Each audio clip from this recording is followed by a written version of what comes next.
Evil dead rise 2023। तो कहानी शुरू खतरनाक जंगलों को दिखाते हुए होती है, जहाँ पर हम एक अजीब सा घर देखते हैं। उधर उस घर में 3 दोस्त छुट्टियां मनाने आए हुए थे। ये घर नहर के किनारे था, जिधर 2 दोस्त तो बैठे बहुत ज्यादा मस्ती कर रहे थे, पर उनकी एक दोस्त घर के अंदर थी जिसका नाम जेसिका था। उसकी हालत बहुत खराब थी। अब जेसिका के पास उसकी दोस्त आती है जो उसके साथ खूब मस्ती कर रही थी और उसे एक किताब भी पढ़कर सुनाती है। पर न जाने एकदम से जेसिका को क्या हो गया था, वो अपनी अजीब सी आवाज में उस किताब को पढ़ने लगती है। जेसिका की आवाज को सुनकर ऐसा लग रहा था कि जैसे उसके अंदर कोई और बोल रहा हो। उसे उल्टियाँ भी आने लगती हैं। उसकी आंखों का रंग बदल गया था, जिसके बाद अचानक से वो अपनी दोस्त के बालों की जिल्द को उसके सर से अलग कर देती है और बाहर जाकर अपने दूसरे दोस्त का सर उसके जिस्म से अलग कर देती है। उसने अपने दोनों दोस्तों को मार दिया था। जिसके बाद हम जेसिका को हवा में उड़ता हुआ देखते हैं और उसकी दोस्त जो रोते हुए ये सब देख रही थी। अब तक तो आप लोगों को ये बात समझ नहीं आई होगी कि जेसिका कौन थी और इन तीनों दोस्तों के साथ आखिरकार ऐसा हुआ क्यों था। ये सब जानने के लिए हमारी कहानी एक दिन पीछे जाती है, जहाँ से ये सब कुछ शुरू हुआ था। तो हम एक पुरानी बिल्डिंग को देखते हैं, जिसके एक अपार्टमेंट में एली नाम की औरत अपने 3 बच्चों के साथ रहा करती थी। वो अपने हस्बैंड से अलग अपने बच्चों के साथ रहती थी। एक रात एली की बहन उसके घर पर आती है, जिसका नाम बेथ था। बेथ एली के घर पर आकर उसके बच्चों को तोहफे देती है जो वो उनके लिए लाई थी। बेथ एली के हस्बैंड के लिए भी तोहफे लाई थी, क्योंकि वो ये बात नहीं जानती थी कि उसकी बहन अपने हस्बैंड के साथ नहीं रहती। जब बेथ एली से उसके हस्बैंड का पूछती है तो एक उदासी वाला माहौल बन जाता है। इसीलिए एली अब बेथ से बात करने के लिए अपने बच्चों को बाहर पिज्जा लेने के बहाने भेज देती है, ताकि ये अकेले में अपनी बहन से बात कर सके। खैर जब बेथ को अपनी बहन के हस्बैंड के बारे में पता चलता है, बेथ अपनी बहन से कहती है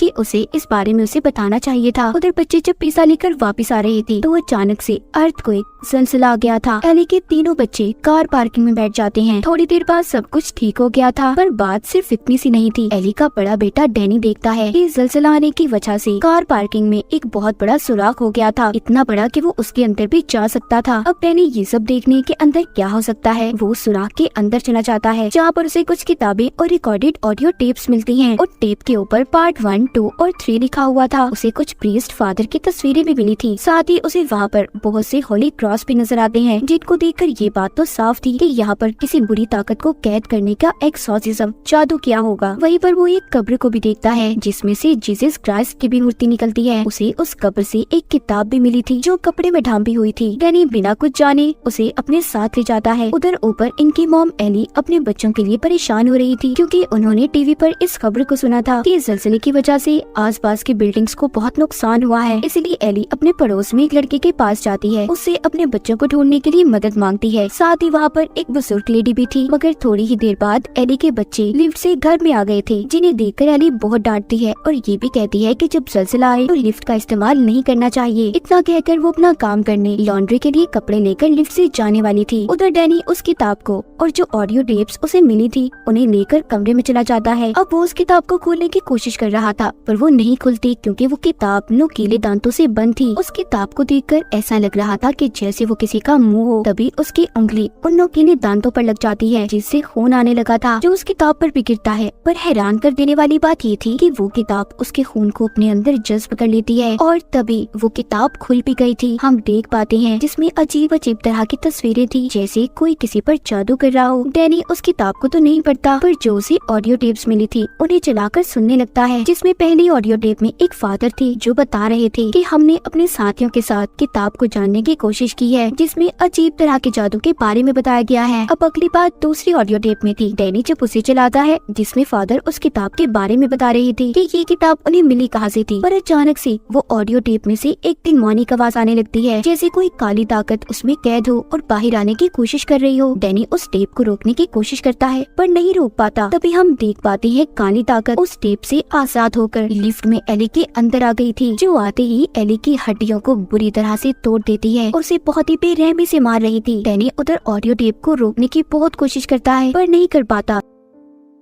इतने में उनके घर की लाइट भी चली जाती है और किताब के सफ़े भी खुद ब खुद पलटने लगे थे। एली की बड़ी बेटी जब लाइट को चेक करती है तो हर तरफ लाइट थी सिवाय उनके घर के। इसका मतलब जो कुछ भी गलत हो रहा था वो सिर्फ इन्हीं के घर में था। थोड़ी देर बाद एली अपने घर वापस आ जाती है जो दिखने में थोड़ी ठीक लग रही थी और वो चलकर अपने घर आई थी। मगर थोड़ी देर पहले हमने देखा था कि जो भी काली ताकत उसके अंदर थी उसने एली की हड्डियों को तोड़ दिया था। मगर अब एली बिल्कुल ठीक चल पा रही थी और किचन में जाकर अंडे पकाने लगती है। जब उसके पास उसकी बहन आती है और उसे बुलाती है तो तभी वो उल्टियाँ करती है और अजीब सा बर्ताव करने लगी थी। एली जब थोड़ा सा अपने होश के अंदर आती है तो वो सिर्फ इतना कहती है, वो मेरे अंदर है, उसे मेरे बच्चों को कोई नुकसान मत पहुंचाने देना। इतना कहकर वो बेहोश हो गई थी। वो नीचे गिर जाती है। एली की बहन और उसके बच्चे उसे हॉस्पिटल ले जाने लगते हैं पर सब लिफ्ट में जाने से डर रहे थे और सिलसिले की वजह से सीढ़ियां भी टूट चुकी थी। खैर ये सब मिलकर एली को कमरे में लिटा देते हैं। अब उधर इनके पड़ोस का वही लड़का जिससे एली ने अपने बच्चों को ढूंढने के लिए मदद मांगी थी, वो एली की आंखों को बंद करता है मगर वो दोबारा खुल जाती हैं। वो फिर बंद करता है, वो फिर से खुल जाती हैं। ये सभी मिलकर एली के लिए प्रेयर करते हैं क्योंकि इन्हें लग रहा था कि वो मरने वाली है। तभी उसके पास उसकी बहन बैठती है और उसे ये बताने लगती है कि वो उससे कितना प्यार करती है। तभी बेथ के फोन पर बेल बजती है जो कॉल किसी और की नहीं बल्कि एली की थी, जो अपनी बहन से ये कह रही थी कि उसका जिस्म जल रहा है, उसे कोई बचाए। और तभी वो जिंदा होकर बैठ जाती है। जब बेथ अपनी बहन के जिस्म को हाथ लगाती है तो वाकई उसका जिस्म गर्म था। ऐसा लग रहा था कि जैसे उसका जिस्म आग में चल रहा हो। तभी बेथ उसे बाथटब में ले जाती है। तभी अचानक से एली पानी से निकलकर दीवार पर चलने लगी थी और इतनी जोर से चीखती है कि सभी उसकी चीख सुनकर बेहोश होने वाले थे। साथ ही साथ बाथटब में जो पानी था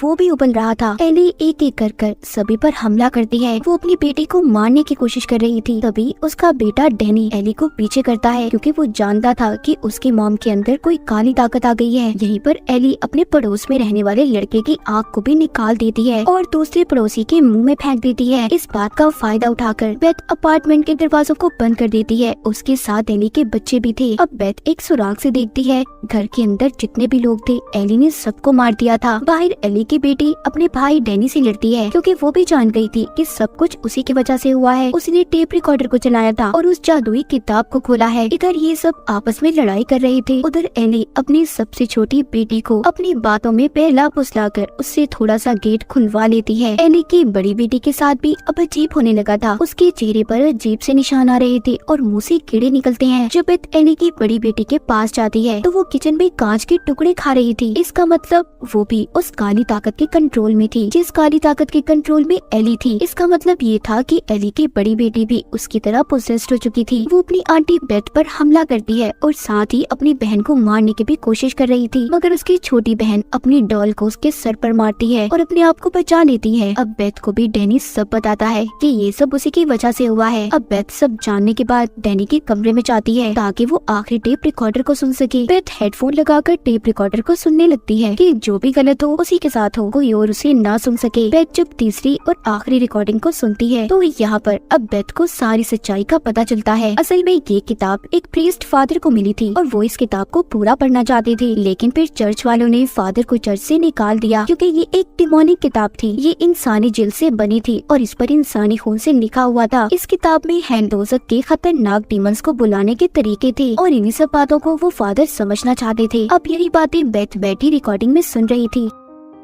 सब बातें सुनकर बेथ को भी यकीन आ गया था। उधर किचन में एली की बड़ी बेटी डैनी पर हमला करती है और उसे जला देती है। जिस कमरे में बेथ थी वहाँ पर भी एली आ गई थी। बेथ उससे लड़ने की कोशिश करती है। एली यहाँ पर अपने मुंह से ये आवाज निकालती है, मैं जो भी हूँ तुम मुझे आसानी से हरा नहीं सकती। अब बस बेथ और एली की छोटी बेटी ही बचे थे। एली अब यहाँ पर बेथ को मारने वाली थी। तभी एली की छोटी बेटी बेथ को कैंची देती है जो बेथ एली के मुंह में डाल देती है जिससे वो कुछ वक्त के लिए रुक गई थी। बेथ गन लेकर दरवाजे को तोड़ने वाली थी। तभी एली जाग जाती है और बेथ गन से एली पर ही गोली चला देती है जो जाकर उसके पाँव पर लगी थी। एली अपनी छोटी बेटी को अपनी मीठी मीठी बातों में फंसाने की कोशिश करती है पर उसकी छोटी बेटी सुनकर ये कहती है, you are not my mom, तुम मेरी मॉम नहीं हो। अब वहाँ पर एक एक कर जो लोग एली ने मारे थे वो जिंदा होने लगते हैं और ये कहते हैं कि शाम तक कोई भी नहीं बचेगा। यहाँ से बेथ और एली की छोटी बेटी के पास भागने के अलावा कोई और रास्ता नहीं था पर जो लिफ्ट थी वो बंद थी और दरवाजा भी बंद था। उस लिफ्ट के अंदर चाबियां फंसी हुई थी, क्योंकि जब एली पोजेस्ड हुई थी तो उसके हाथ में ये चाबियां थी। एली की बेटी अब चालाकी से उस लिफ्ट को चलाकर चाबियां निकाल लेती है और लिफ्ट भी चलने लगी थी। मगर हम देख पाते हैं कि एली की बड़ी बेटी और डैनी, जो कि मरने के बाद डीमंस के कंट्रोल में थे, खुद को लिफ्ट से जोड़ लेते हैं, जिससे अब जैसे जैसे लिफ्ट चलती है उसके अंदर उनका खून भरने लगता है। जैसे लिफ्ट नीचे आ रही थी खून भी बढ़ता जा रहा था। उधर उस किताब का सफा भी पलट जाता है जिसमें अजीब सा बना हुआ क्रिएचर था, और देखते ही देखते एली भी अब उस क्रिएचर में बदल गई थी। उधर जैसे ही लिफ्ट नीचे आती है तो खून भी बाहर आता है। खून में भरी बेथ और एली की छोटी बेटी जल्दी से गाड़ी में बैठ जाती हैं, पर उनके सामने दोबारा एली आ गई थी, जो कि अपने डिमोनिक रूप में थी। वो अपनी छोटी बेटी पर हमला करती है। तभी बेथ चेनसॉ लेकर उसे मारने लगती है, मगर साथ ही वहाँ पर एली की बड़ी बेटी और डैनी भी आ गई थी। बेथ उन तीनों को पास ही चलती ग्राइंडर मशीन में डालकर मार देती है। अपनी ही फैमिली के 3 लोगों को मारना बहुत ही भयानक सीन था, मगर इसके अलावा बेथ के पास कोई और रास्ता भी नहीं था। जिसके बाद बेथ एली की छोटी बेटी को लेकर यहाँ से चली गई थी, मगर वो डीमन काली ताकत अभी खत्म नहीं हुई थी। अब हम अगले दिन का सीन देखते हैं कि एक लड़की जेसिका